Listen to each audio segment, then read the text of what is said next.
Hi guys, welcome to the very first podcast for ADHD Ireland, hosted by me, Lauren McBride, or Her Thoughts in Bright Colours on Instagram. I hope we're all well.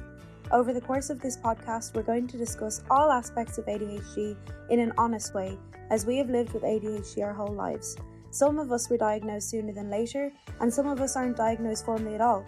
This gives a wide variety of experiences from all different perspectives. Please listen at your own discretion, as we are coming from a place of personal experiences. Some topics may be sensitive to listeners, so please be advised that our opinions and lives may not directly correlate with your experiences living with ADHD. During these podcasts, people living with ADHD or who have experience with ADHD in their familial, platonic, or romantic relationships will be joining me over Zoom. Thank you to everyone who is and will be involved. We couldn't do it without you. I'm super excited to be hosting this podcast. Thank you to ADHD Ireland for giving me the opportunity to do something that I love. And with that, let's chat.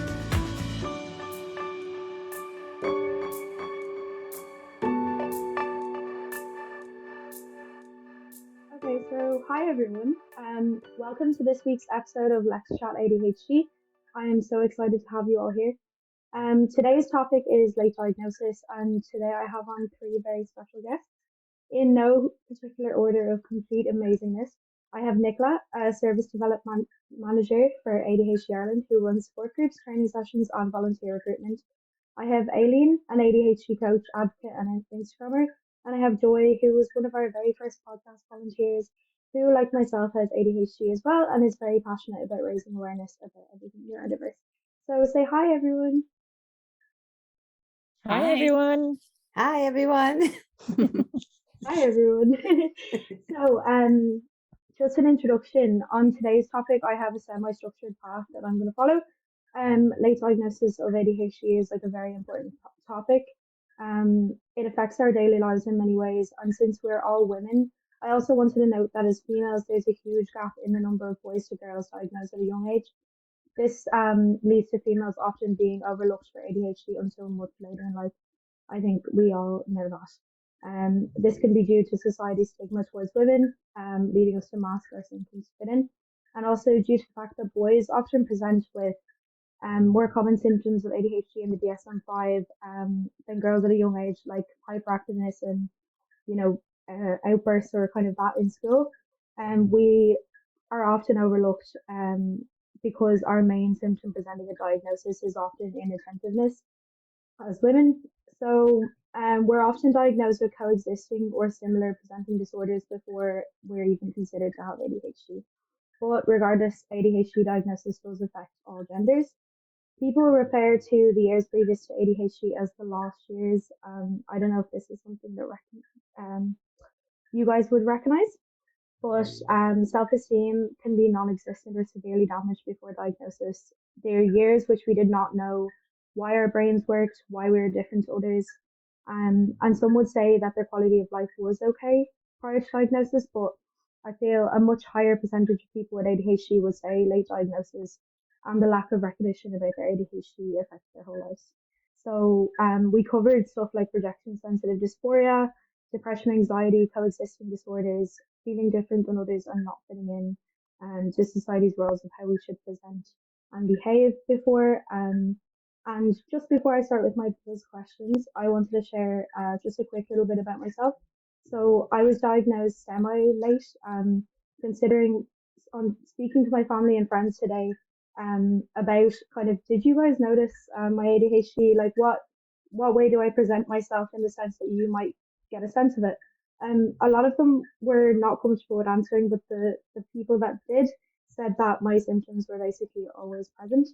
I was diagnosed semi-late at the age of 20, and I wasn't even told on paper or in person until about 21, 22, when I was applying for disability allowance under what I thought was just anxiety and depression. I discovered also surprisingly here that I also had dyslexia. So it's funny in a way because this isn't really the usual route for those who come to realize through the internet and places like ADHD Ireland, family and friends at school, and that they identify with ADHD. But I was very unwell. Like I attended psychiatric hospital multiple times trying to grasp a hold of things like impulsivity, over drinking I've talked about before, strong emotions, social anxiety, and a lot of other undiagnosed symptoms. And I had no proper idea of what ADHD was until I did research myself and found communities like you guys, and I'm learning every day. Um, Also, a thing I wanted to just mention was late diagnosis can also come, which we've discussed in some of the other podcasts, from the sheer high price of applying for a diagnosis.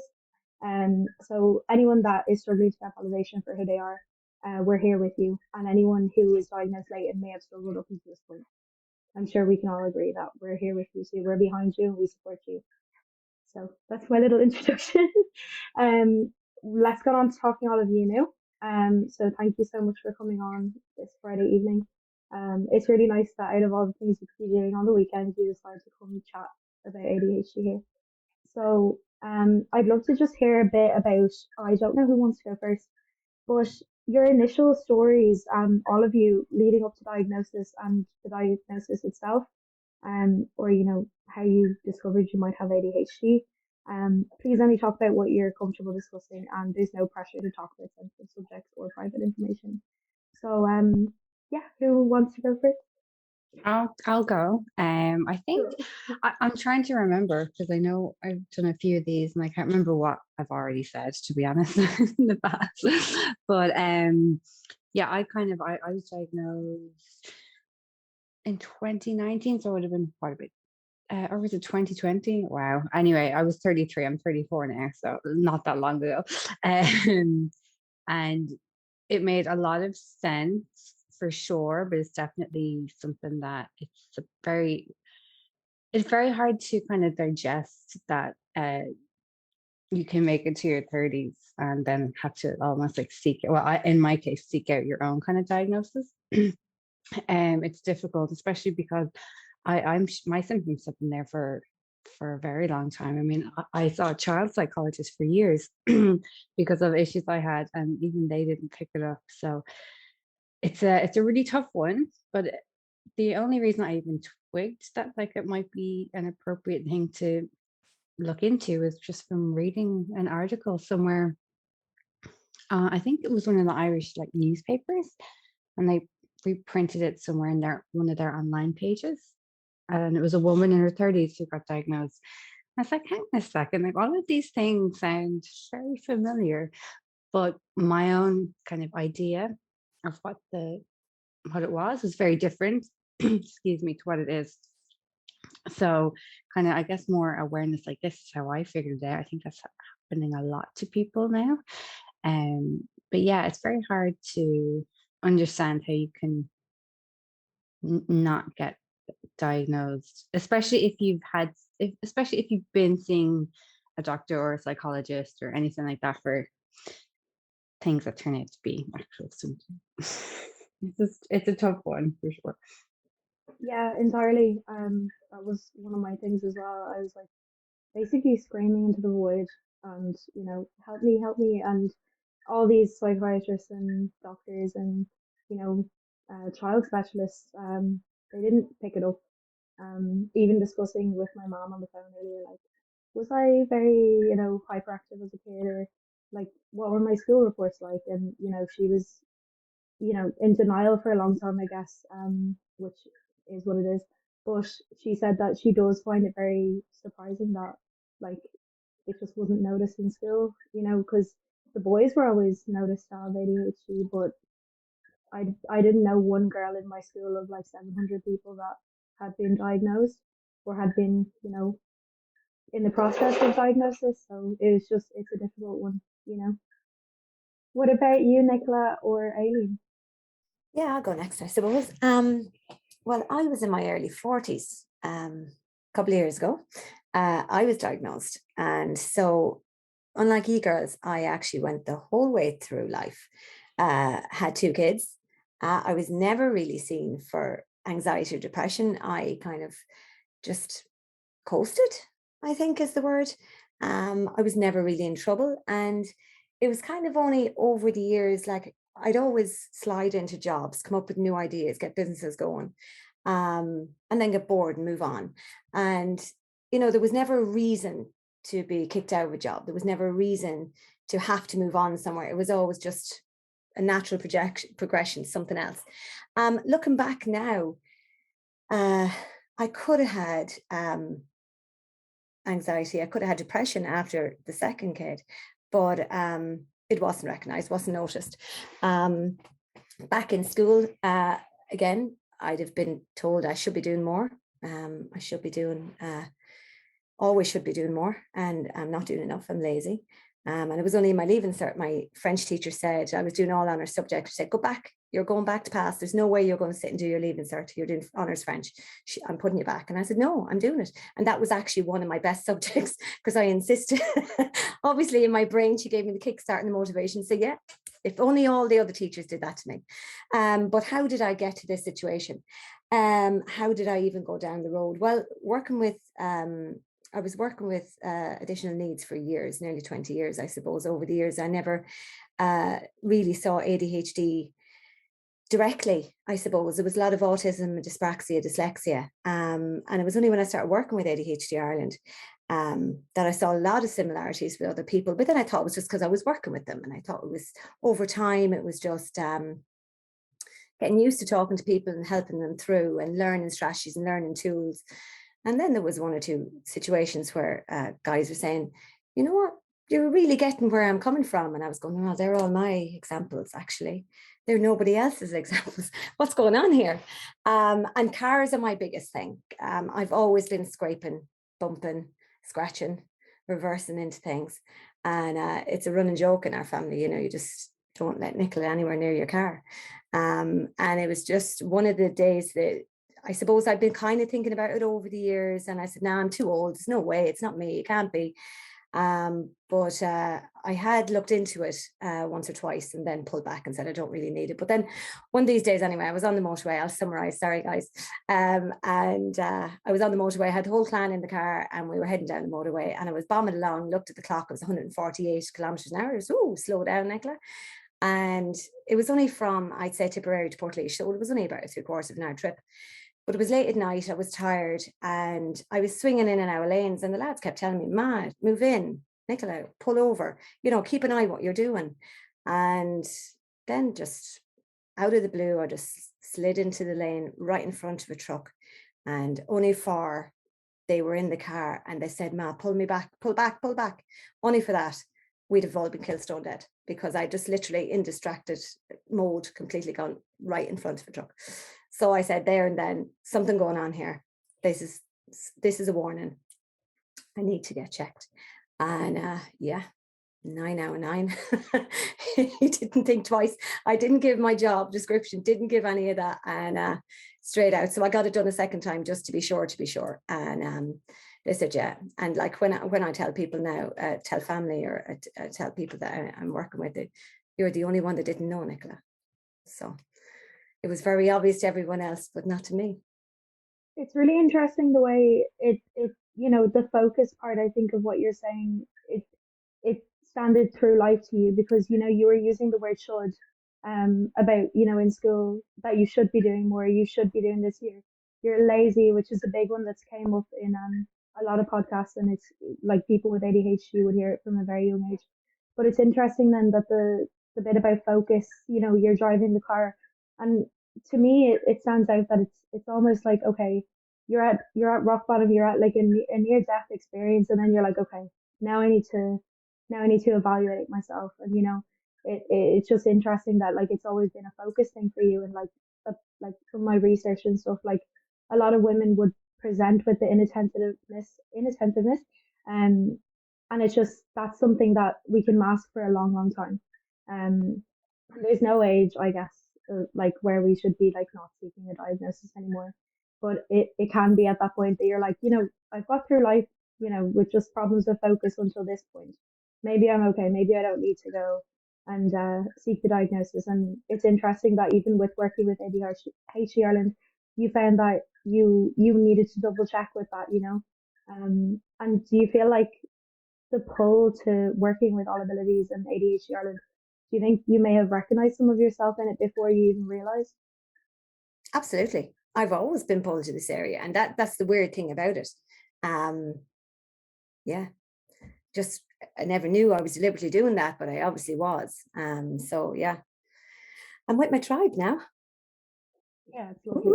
Community is so important. Like we were saying, a lot of us didn't, maybe not for your situation, but some of us might have not known so much about ADHD, and the sense of community is amazing in realizing, okay, like you were saying as well, like, oh, that is my thing. I do recognize that in me, and it's really validating. So, Ailin, do you want to step up? Yes, hi.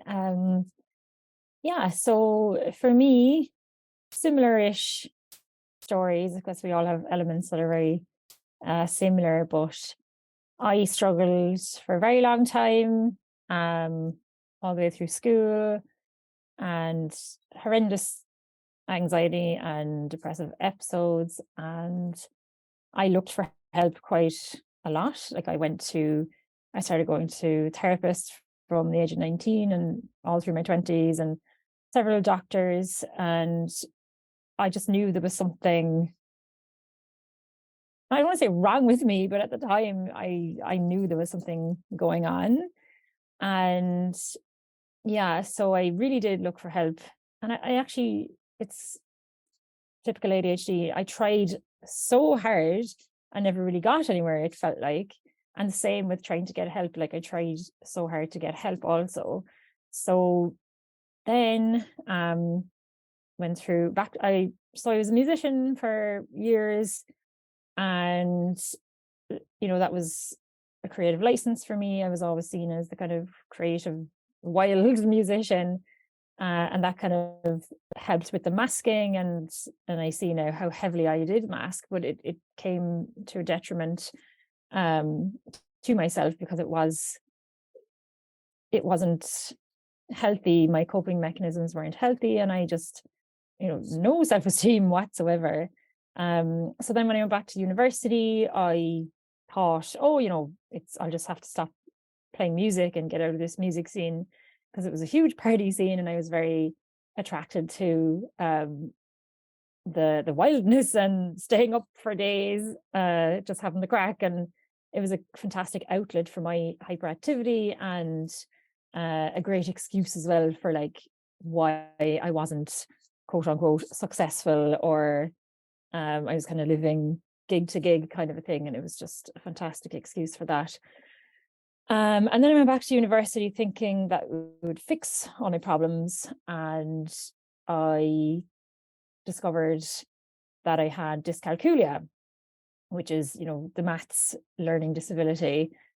And that was a big, like, I wasn't diagnosed, but a friend of mine who had been diagnosed, she told me about it, and I was like, oh my God, there's actually a real name for this. And then a few years after that, a family member was diagnosed autistic as an adult. And I started looking into that, and really related to some of the autistic experiences of people who didn't fit the stereotype. So I brought that to my psychiatrist. And side note, I had been diagnosed with, as you were saying earlier, Lauren, I was diagnosed with so many things like bipolar, borderline personality disorder, anxiety, depression, all of these things, and PTSD. And while some of those are true diagnoses, there was just something that it wasn't finishing the sentence, so to speak. And so I went to my psychiatrist and I asked her, oh, if I'm bipolar, can you medicate me? Because I'm really struggling. And she was like, I actually don't think it's bipolar, blah, blah, blah. Oh, yeah. And then I went away. And when I was researching autism, I said to her, I was like, I think perhaps I could be autistic. Can I get a referral, please? And she said, oh, actually, ADHD sounds very likely. And I was like, what? Like, that is for little boys. I hadn't heard of that since the 90s when I was in primary school. Right. And then of course I started looking into it, and the light bulb moments just kept going off and off. And it was like, what the hell? There's a whole language for this and a whole explanation that I just couldn't believe it. And then it took me 2 years, of course, to make the appointments to get diagnosed. And I got diagnosed, and yeah, same as you, Nicola, I've managed to find my tribe, and that has just been life-changing. But it's crazy how hard it was. I was 32, by the way, when I was diagnosed.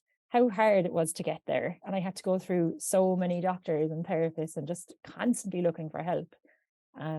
So yeah, I'm so grateful, but it was a long time. Does it make anyone else frustrated that you had to do it yourself? Because I definitely am getting secondhand on my own anger, just a little angry listening to everybody talking about the same issue. Yeah. Yeah, no, so much. Like, I just want to say, to be blatant, I'm really sorry to hear that it's been such a struggle for us. Without bringing the mood down, it sounds like it has, for each of us in different ways. And yes, Joy, a lot of frustration, I'm feeling, especially like as a woman, because I do feel that there's such a gap in diagnosis. Sometimes it can be 5 to 9 years as children, and then that increases as we get older. Um, and I resonate a lot with what Ailin's saying as well about the coexisting, or the disorders that come before you get diagnosed. And I actually was diagnosed with the exact same order of things. And like Aileen said, like some of them may coexist now, but there was always something missing. And it can be really upsetting to put your trust in the system for so long. Especially for those of us who may have been seeking like doctored help or psychiatrist help from such a young age, and they're meant to be the professionals, and it can be almost very disheartening to think that the generation before us would be so underdiagnosed because the professionals in it may not have known the criteria of what they were looking for. Simply, like, as women, we just didn't present in the way that they imagined it. And the poor boys kind of stigma around the disorder can be very damaging. Um, you know. I don't actually know anybody who was like any boys that would have been diagnosed with it either. I feel like more in my childhood, it wasn't really acknowledged as something in Ireland almost. Like it's almost like it was the American thing. So it's frustrating, but I also think this is probably a similar issue with boys as well. Well, probably I'm assuming just because I can't think of anyone else who it was caught for that I know. So it's kind of hard to know really. Yeah, and I always think about that as well, Joy, because I work as an ADHD coach, and I do have, half and half male clients, and a lot of them are Irish. And I have friends who a lot of them are like musicians that I've been friends with, I played music with, that I'm still friends with, and a lot of them have been diagnosed as adults too. So I think they have also been forgotten about in Ireland specifically. Yeah, I mean, I totally acknowledges the disparity overall, and but yeah, frustrating. But this is why this is such a good outlet. Like I got my diagnosis through the website, not through the website, but through the information on the website, and even like meeting you guys, it's so helpful. So like even having this out there for people to listen to is definitely it's nice to be able to help in some way if possible. I think that's the important thing about it, that it's actually, word is spreading, the information is getting out there, the awareness is getting out there, and it's not about what you like now. A lot of the time it's you're clicking, like I'm in my 40s. Every day I'm thinking about something that happened years ago. That was this. Nobody picked it up. Whatever about you in your 20s and 30s, there definitely wasn't any talk of anything other than autism and dyslexia in schools. And that was it.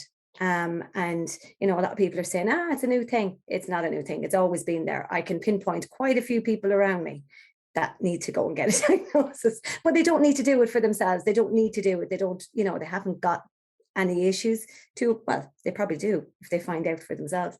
But I think the biggest part of it is, once you do know, and I don't care, and I'd imagine you'll agree with me, it doesn't matter what age you are.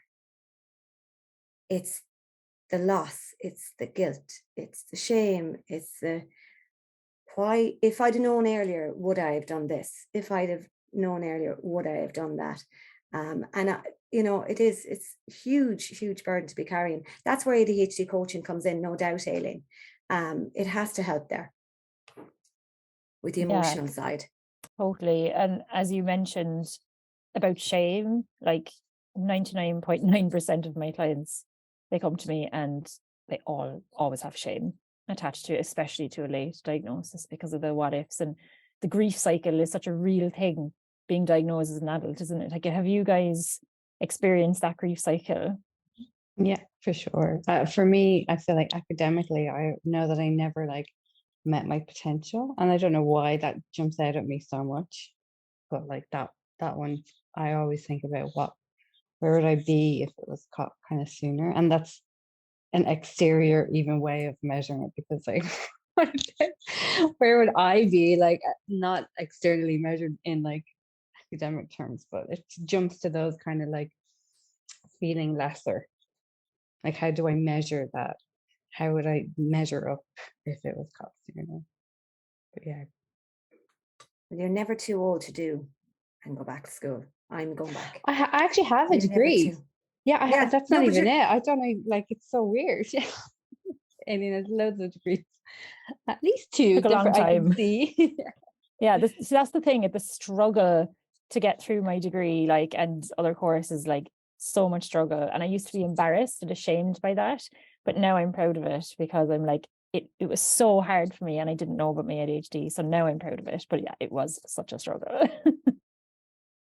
My psychologist was actually like surprised when I told her that I had finished my degree before, because I was before I was diagnosed. She's like, "Oh," I was like, "Okay." It's actually really a problem for people.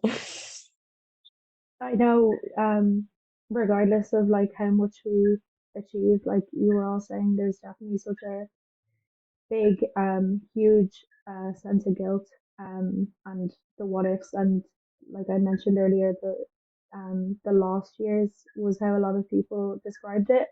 But I was wondering, does anybody have on that any coping skills that they've managed to create for themselves for um those days where you're feeling very guilty about your past actions, maybe very guilty about not, maybe for me it might be just me, but not even learning or seeking the diagnosis earlier and having things changed for me, or I guess even just the lost opportunities that we perceive that we could have had.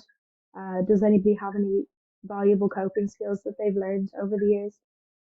For me, it actually kind of was an example there about how I used to be embarrassed about how long it took me to finish my course. And then it's that reframe of flipping the script on, I managed to push through adversity without even knowing about it. And that's what I try and do with a lot of my life, of like just looking back and reframing it through a different lens, through that ADHD lens now that I know, so I can alleviate myself from all of the self-blame that kept me incredibly stuck and probably really added to the depression and anxiety more so. So now I can feel that pressure kind of lifting, because I reframe it and I rationalize as well. And another thing is, for me, is taking responsibility for what I can do now and what I can do for my future. But also accepting that it's still hard to live with ADHD. It's still difficult.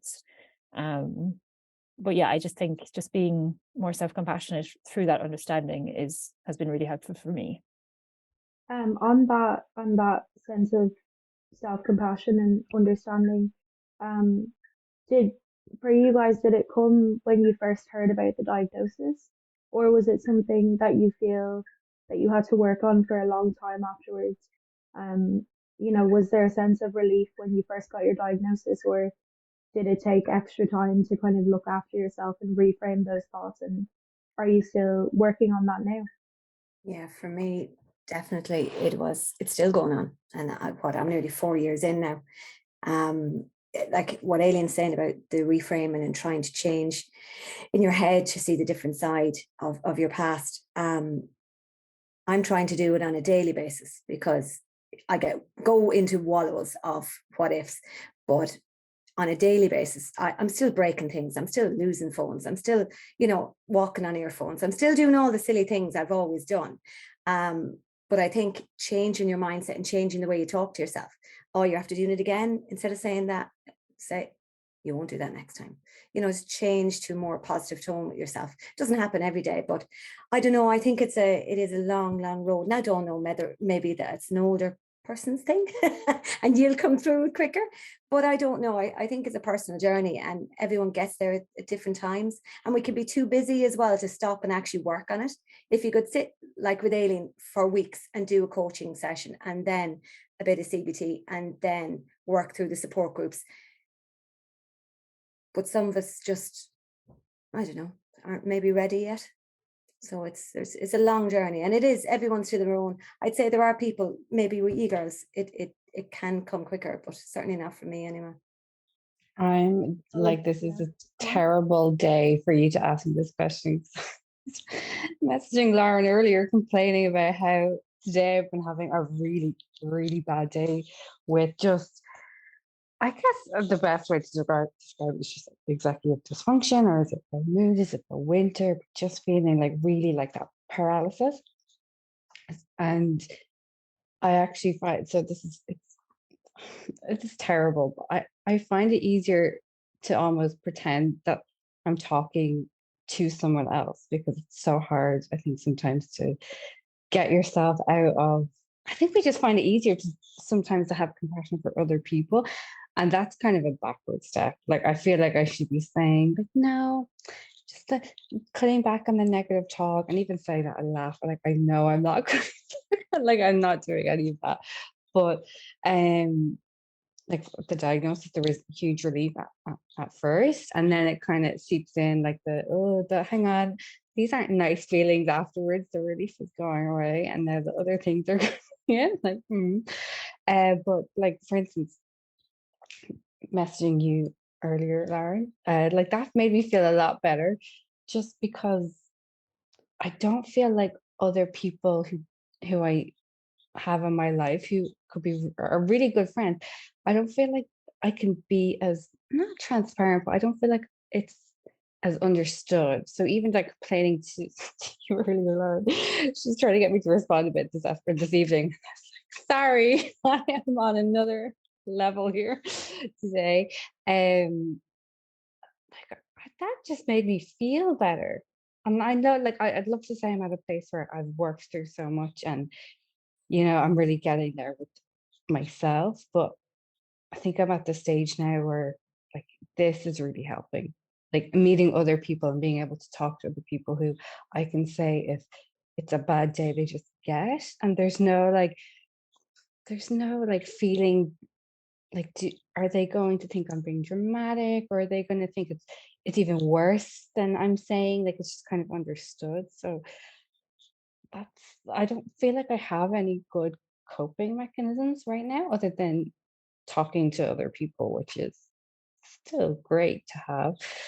Yeah, I wish I could say that I had really worked through stuff, but still go. I mean, it's only been a while, but like, it's been maybe a year and a half, so it's definitely like a bit of a roller coaster. I was gonna say, like, the longer we've had that internal negative self-talk, the longer we've had that inner critic, um, it's going to take longer to, you know, to get that out of your head. Like, it's going to take longer to like push that little person in your head who's telling you everything's wrong, no matter if you have ADHD or not, like, you should be doing these things, or, the big should word.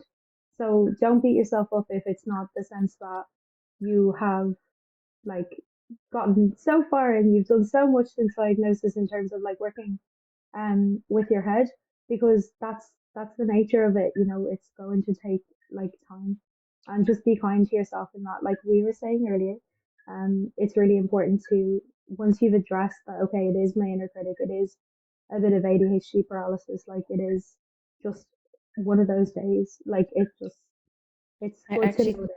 Thank you. I don't think I even said thank you, but I think it's almost like I couldn't be kind to myself. So you are kind to me. if it was somebody else, I would be kind to them, but sometimes it's hard to redirect it. So if you can't do that, if you have somebody else who can be kind to you, thanks, Laura. Body doubling is great. The body doubling is so good. And like that little check-in, that little bit of someone who you know you can text, that little bit of self-compassion even in reaching out to someone else who you know is going to understand because you're relating to them and you're like, okay, this person's on my level in a way. Like I'm going to be able to relate to them and it's going to help me. So whether or not you feel like you're being self-compassionate, that is an act of self-compassion reaching out to someone else. So don't fault yourself too much. I'm You're literally doing great. giggling because I was cleaning. I was like, right, I need to clean. And then a little bit of an inside joke, but Lauren texts me, respond, garbage rat. Just like this. Don't start. I was like, this Yeah, is that so yeah, bad, Brad. It's so funny. I was like, yes, that's the thing. I need to keep cleaning and respond. It's just about don't sorry. It's just about relating to someone. I hate you right now. Um, who's going through the same thing as you. Stop laughing. It really is, and I'm glad you reached out, and I'm glad for those who are listening as well that you know, we have different variations of where we are with ourselves. So it's a continuous journey, and like a lot of the days your head may be telling you I'm so stuck, I haven't moved forward, I'm so like paralyzed, which is such a like thing with ADHD is like, you know, especially for me, those I probably get 3 good days out of the 7. But like you know, we were saying it's important to be kind to yourself on those days and be like, okay, but I have got that far. Like Ailin was saying, like I have struggled, you know, with the academic stuff, but like my God, like I've gotten there. So, you know, you need to be kind to yourself, you know, and maybe assess kind of what has changed for you now mentally since you've received a diagnosis or since you learned about ADHD and since you found this community. So, yeah, I wanted to know, guys, what do you feel, you know, are the main maybe mental things, the main coping mechanisms, or the main like change to your self-talk that you've experienced since your diagnosis? That validation piece, you know, that like, oh, okay, I found my community, I found my tribe, and this is where I am now, and I feel like I fit in. I feel like I'm talking too much, but community for sure. Like this, I know I'm not doing good with the self-talk, but just knowing, I suppose having the diagnosis is good and bad. Like I think sometimes I find, am I self-limiting myself with certain aspects of my diagnosis? I'm just saying, reinforcing that I'm never going to be good at that, and that's something else completely. But the just having the thing, just almost having the validation that no, like it's okay. It's not just you being such a way. Like there's a reason. But community for sure has been so far, which I'm only actually really experiencing more recently. So it's great. What about you, Nicola and Ailin? Have you felt a big sense of change in yourself or a small sense of change since you received a diagnosis? Yeah. It's, as you were saying, you know, it's a journey, and everyone has a different journey, and the speed of that is irrelevant because ADHD is the most contradictory thing ever. So yeah, you want it to be, you kind of want the diagnosis to fix everything, and you do go through, that's part of the grief cycle, I think. And as you were saying, Joy, like you don't want to be limiting yourself. So it's trying to find those, like you're constantly processing, aren't you, as an ADHDer, but especially when you're thinking about your ADHD diagnosis and you're constantly processing that, and what are the opportunities here, or what can I do, or what can't I do? And I'm having a brain fart now. Because it's late on a Friday evening, which is ADHD. No, I can't remember what I was going to say. Happens to me all day, every day. You're so grand. Exactly. ADHD in action. I'm surprised you stayed on topic for this long, if I'm honest. It's 4 of us here. I I've want ruined to it. say, oh, go on. I just wanted to say, how do you think, in looking back, guys, that you could be kind to your old self? What do you think you would say if you maybe, I don't know, 1, 10, 15 years ago was standing in front of you and they didn't understand like why they were struggling in this way, why they were maybe having these difficulties, or why they didn't feel that they fit in? Is there any bit of advice you would give to your old self that would prevail until now? I tell myself I have ADHD and to get a diagnosis. These are like therapy questions. I'm like, oh God, I need to speak to my therapist. Sorry, it's the psychology. No, I'm joking. No, Me. it's funny. I have no good answer for this. So I'm going to let the girls go. No, I don't either, because I don't think I'd have listened. So therein, I know I had ADHD. I'd love to be able to sit here and say, yeah, you know, Nicola, sit down and listen to what you're doing. Read those instructions again. Do read that map. You know, you are going to get lost.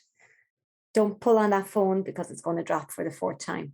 It's just, I don't think I'd have listened. And I don't know that I'm listening to myself now either. You need to get to a point where you will actually listen. And, you know, talking earlier about the negative self-talk, and, you know, you're doing it without even realizing it. And that's a daily occurrence. So the more, you know, you can sit and tell people that. And I think it, like you're saying, Joy, it's easier to talk to people. It's easier to get it out and to get your own kind of worries and your own problems out on the table. And then it's easier for you to be compassionate with others and help them. It's just harder for us. It is just literally hard for us, but it's an ongoing process, and I don't ever see it ending. For me, I don't know if it ever will, but it is there, and it's a journey. And I think the whole point of having these communities, having these podcasts, having the groups, is that everyone gets a chance to do this talk, and everyone gets a chance to work through and channel whatever's going on with them. And the very fact, like I said, Joy, the very fact that you're talking to people who actually get you, they know exactly what you're feeling. No matter what you're after doing, someone's after doing it today too. So, you know, that's the important bit, just to know that that's there, no matter how bad a day or how great a day. They are there. They're all going through the same thing. But It's safe. Yeah, it's a safe feeling. Safe, yeah.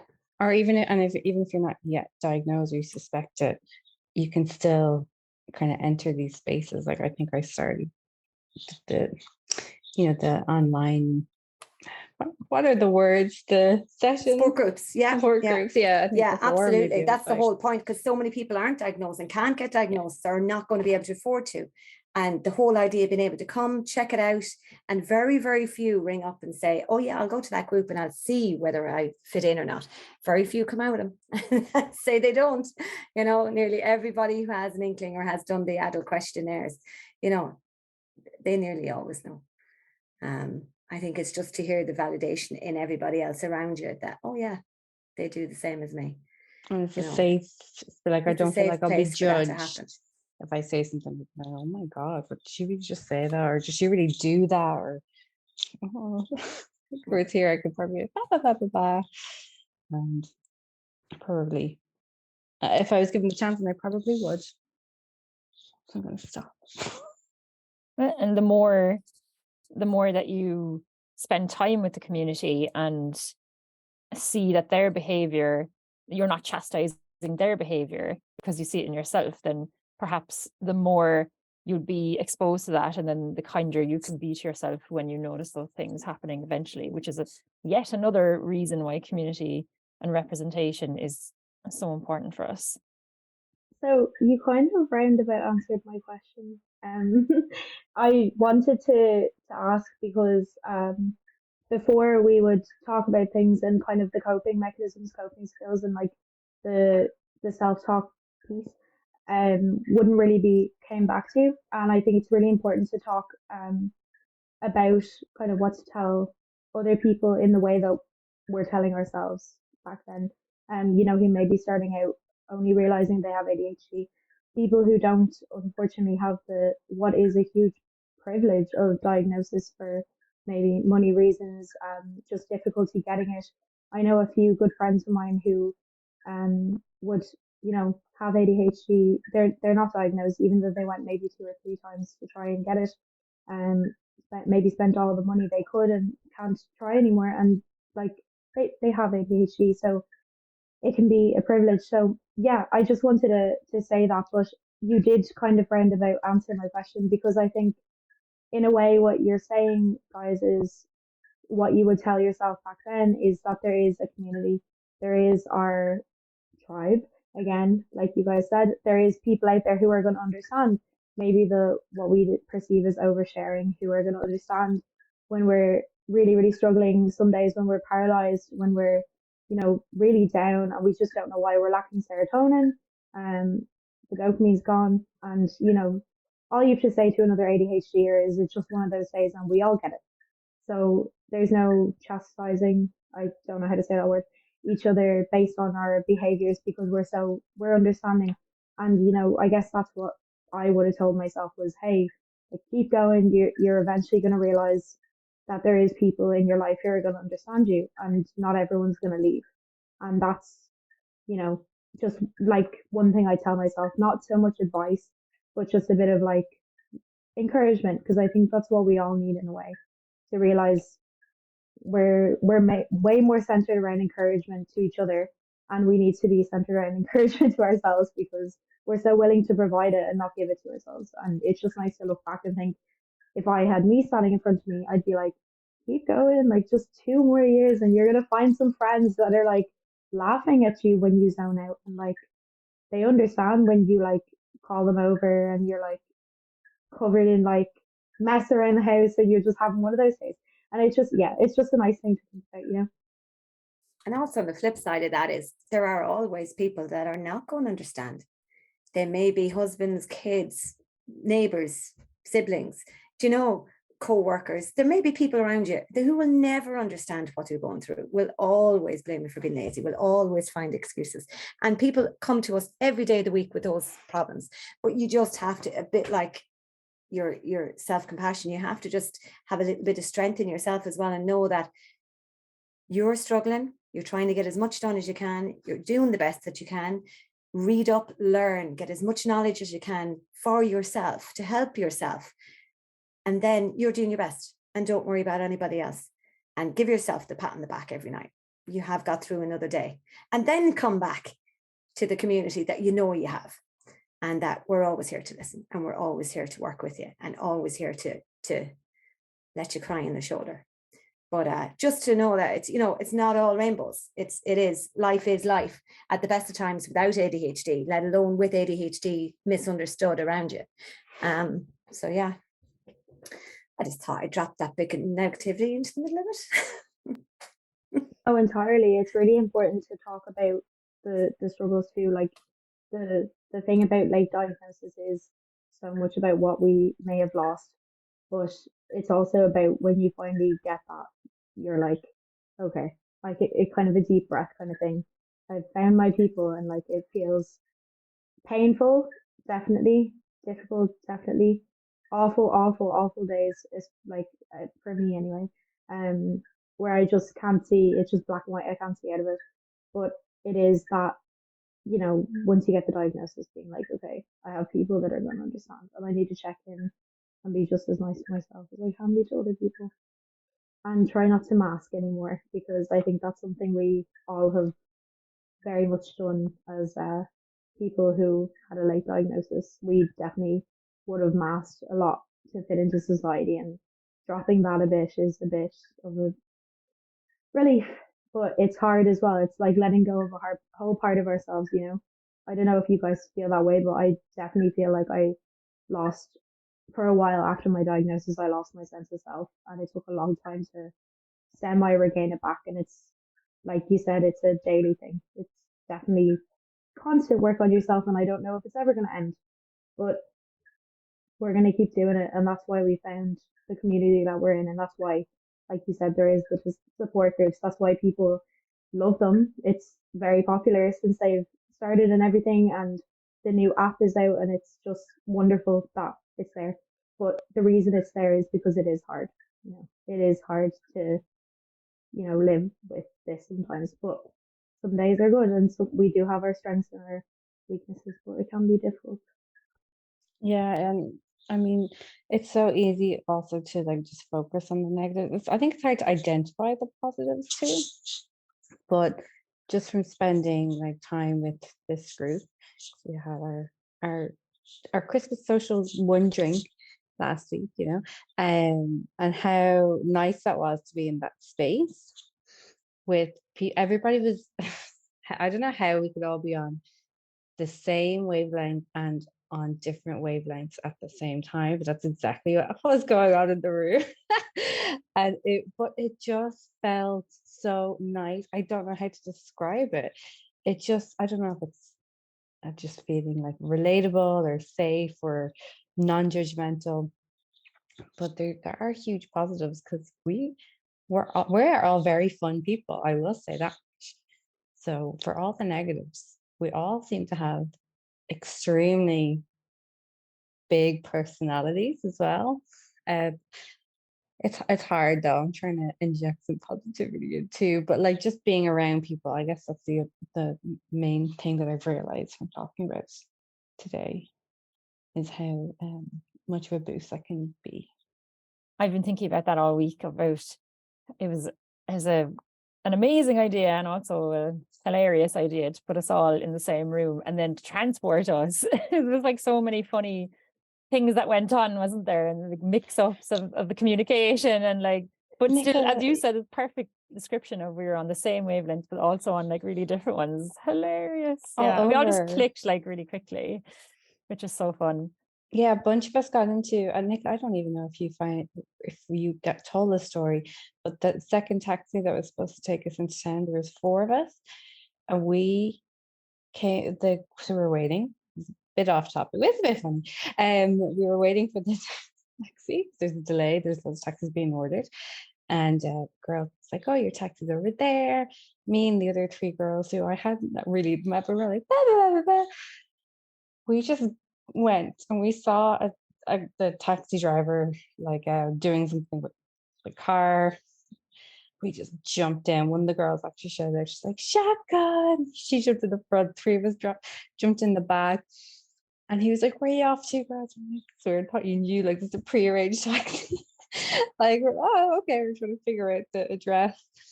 And we're like, Rathmines, head that way. And then, like, halfway down the quays, one of the girls like, how do you not know where we're going when we were pre-booked? He's like, I wasn't pre-booked. You four just came out of the hotel and jumped in the taxi, and he had to just get in and start driving because he wasn't even in the taxi. It turns out he just went to the bathroom, and we came out of the hotel and just like, I think we carjacked him. We just got in, and the girl's like, shotgun. He just got in and started driving. So we were like, oh my god, fair play to her. She ran. She's like, the hotel to be like, there's a taxi outside and we're not coming because you got into the wrong taxi. And it was just so funny because we were all just in stitches because of course this is what we did.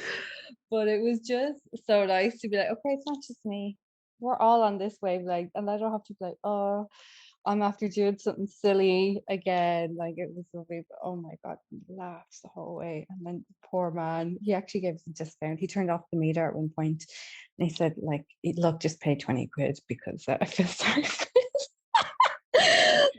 Oh, You were so all cute. scraping for money, weren't you? You were looking for like, is anyone We had, cash? And you were freaking out. we had, but it was just the like, how did we do this? How did we do this? Of course we did. Of course he did it, exactly. Yeah. It's so funny. Poor guy. It's nice that we have that sense of community that we can just be like, oh, I did it again. Like, that is classic me. And like, I don't know about you, Joy, but like, if that was me in another situation, I'd be panicking. I'd be like, oh my God, I've messed everything up. I've, cancelled the other taxi. That poor guy doesn't have the money now. And like, blah, blah, blah, spiral. But you were with people who understood you. So you just kind of winged it. And then it was something you could laugh at after. And that is so important because there's often people in our lives who don't who wouldn't put up with that. Like who wouldn't be okay with kind of, messing up the odd time, who wouldn't understand as much, and maybe people who would scold you, and they could be close family, friends, anyone. people with ADHD often end up in those kind of relationships where, Or they laugh kind of at you, but or they like laugh they're at not you. being mean. They're like, oh, of course you did that, and you're just like, Yeah, classic insert name, like, and it's just like, oh, you're laughing at me, you're not laughing with me, and we can end up like, as people who are often empathetic in those relationships with people that don't look at us as highly as they should, and who don't love our quirks and stuff. So it is lovely to have that sense of community where, what it was, it like 6 people with ADHD got in a taxi, and it was just one of the best things you're going to remember from the night, and that's lovely because it was a mistake, but it's something that you can look back on and be like, they understand me, you know. And it's like, in the sense of late diagnosis, I guess it's that kind of point where you're like, I can live my life now, like I can just be myself, I can overshare, I can, like, you know, talk shit, gonna cut that out of the episode, with people who understand that it's okay to express themselves the way they want to without having to worry about what other people think. And it's just nice. It's nice that you were able to have a laugh. I like that because that's what your, like, memory of the night is. You're still able to laugh about it, and it's lovely. poor guy. Actually, he could have been one of us. He was just as all Looney Tunes as we were, so it's just like chaos taxi. Love that for you. So it was fun. And yeah, putting a lot of us in a room was a risky take, but it was amazing at the same time. Like, it just went so well, and the whole thing was lovely. And we're definitely so off topic, but still nice to talk about. Yeah, we're just going to start talking about when our next social is and where in the country we're going to be doing it. That's the next thing. But no, do you know what? I stood back at one time, Joy, and I was looking around the room, and it was the whole, do you know, we'd taken over 2 sides of one big room upstairs, and there was a party in the middle, and every person who came up to me and said, oh, that middle party aren't with us. That middle party aren't with us. There must have been 20 people sat down, literally started eating at the middle table. They weren't our group at all. But the main point of the night is we put a load of ADHDers, total strangers, into a room, and they got on amazingly. Everyone has come away with friends, and we're all going to meet up again. So that is the massive positive of ADHD. You're great, you're creative, you can socialize, you have no problem talking to anybody, and people like you. You know, you can have a conversation, you can keep a conversation, and you can have a bit of crack. There's nothing better. That's actually all genuinely true. Yeah, it was great, and it should definitely happen again. And that is why it's so important to have something like we have with ADHD Ireland. Like, just, again, that sense of community, but also being able to have a bit of crack, like, you know, being able to be like, okay, things suck a lot of the time, but like, also, like, let's go mad. And that's lovely because, yeah, that's, you know, that's the way we are. We have our great days, and, like, you know, we come together and have a great day together, and it was great, and I really liked it, and yeah, we should definitely do it again. Great crack. Sure, it wasn't somebody talking to somebody for about 15 minutes and realized that person wasn't with the group. He just started talking to him. He's like, oh, he's not even with our group. It's just like, blah, blah, blah, blah. You know what was really reassuring was the amount of people that, like, had listened to the podcast as well, like, you know, they were just saying how great you all were, and I was like, I'm so proud of you guys. Like, you know, like, a lot of people had something to say about it. Like, you know, they were like, oh, this is my favorite part, or like, this really resonated with me. This really helped my so and so to understand that this is so and so how I cope, you know. And I was just like so proud of all of you. Like, I was like, oh my God, you speak so well. Like, you advocate for this stuff. Like, you just, everything. Yeah, I really like continuing this podcast because it's super important, and it's actually here in person that I have resonated with people. Like, you know, I'm just really proud of all of you guys for coming on and talking. No, but you're doing a lot, like pretty much all of the work. It's like, why am I even invited to this social? I just like dialed on Zoom like maybe 4 times and just talk. Whereas you like you're really like, you even have notes prepared. Or you could take the time to congratulate yourself on how much you've contributed because you've done great.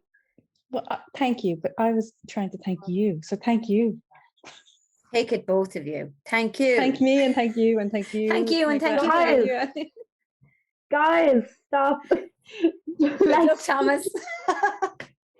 Stop it. Me and Thomas have great phone calls all the time. So Where is Thomas? He's good. He's good. He didn't come on today because I already had um, three of his, and he wants to come on the week. I'm gonna say it's gonna be in 2 weeks' time because my thesis is going so slow. So I'm like, oh my god. I'm not gonna have the time next Friday, but 2 weeks' time, promise we'll be back on. And yeah, but I'm really thrilled for today's because I think it went well, and I know we ended up just talking about the night out, but that's also good too. Yeah, no, he's good. We call like all the time, and this is the thing. It's so nice to like have made friends. Like I really feel understood. I really feel like, validated, and I think we all do. And then like also people, I think what we all want is for people to have listened to this and be like, oh my God, okay, it's not just me that feels that way. And that's the most important thing about finding your community and, you know, ADHD coaching, working with the company, um, all those things that like you wonderful people do. It's just like, yeah, it's great. It's invaluable, to be honest, to be able to socialize with people who are like minded. And that's what I really like because I'm in touch with Thomas all the time. I'm in touch with all you guys all the time, whether it be Instagram or Facebook or calls or text or whatever. It's really nice to know that you are all there after the podcast ends, and that's the most invaluable thing about it is that we're all, well, I hope we're all empathetic people who care about each other and genuinely want to spend time together behind the scenes, and that's just so important because anyone could come on and talk in a podcast, but when you really resonate with the information that's being talked about, it is invaluable. So thank you. I really appreciate every single one of you for coming on today. Does anyone have anything else that they are dying to add to the topic of late diagnosis or anything that they're dying to add about mental health, about anything like that? This is your floor to talk about whatever you want. I do just quickly, because obviously a lot of the kind of more obvious effects to us would be like the emotional side of things. And while I got diagnosed by a psychologist and I got like some tips and she recommended therapy and stuff like that, that's not necessarily always available or kind of part of a treatment plan. So like I was recommended to a psychiatrist and he's really lovely, but kind of additional coping skills and like coaching stuff like that, nobody's going to lay that out for you if you do want to access it. So that's just something else. You get your diagnosis and it will, in my experience, is very much medical. Well, the psychological aspect, because the psychologist did it, was maybe a bit more rounded, a bit more holistic, but like the psychiatrist prescribes me medication, and my therapist is not a specialist but in ADHD. But she's amazing. Coaching is something I've never I would like to do, but I haven't done so far. But just if you do get a diagnosis, it's a huge relief, but it's not it's still not over. Surprise, surprise, surprise, surprise.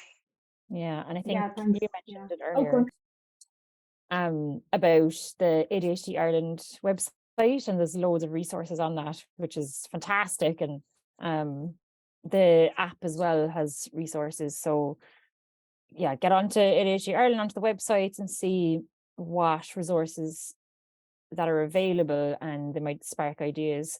And as well, if people are listening and they're not diagnosed yet because of the barriers that we spoke about earlier, and the waiting lists and the cost and everything, I always say to people, live as if you do have ADHD, if you resonate with all of these this experience so much, and you try and learn those coping skills, and just keep, yeah, as Nicola said earlier as well, just keep learning about it and find your tribe and get involved with the community, because that is so beneficial as well. Yeah, entirely. Like as both of you said, half the work is unfortunately sometimes the self work, like doing the research, joining into the support groups, which is amazing. But sometimes the research can be daunting, I guess is why I said unfortunately, but it's so beneficial, and maybe seeking therapy can be an option for a lot of people if they're dealing with a lot of the struggles that come along with it. I'm certainly in therapy for years and years and years, and I couldn't thank my therapist enough for how bloody beneficial it's been. And for a long time it was like, nothing's happening, and then one day I was like, I've looked back at myself like, wow, I've done so much self work, and I'm so proud of myself. So, you know, definitely not there yet, nowhere near there. And like we said, it's probably an ongoing process, but it's definitely a lot of self work that goes into it. So thanks, Ailin.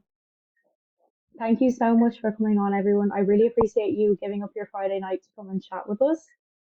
It has been absolutely amazing to talk to all of you. I really, really appreciate it. I can't like do this without you guys, obviously. And it's amazing to hear your insights. You're all such like emotionally intelligent people. Like I'm in all of it. So thanks so much to everyone for coming on.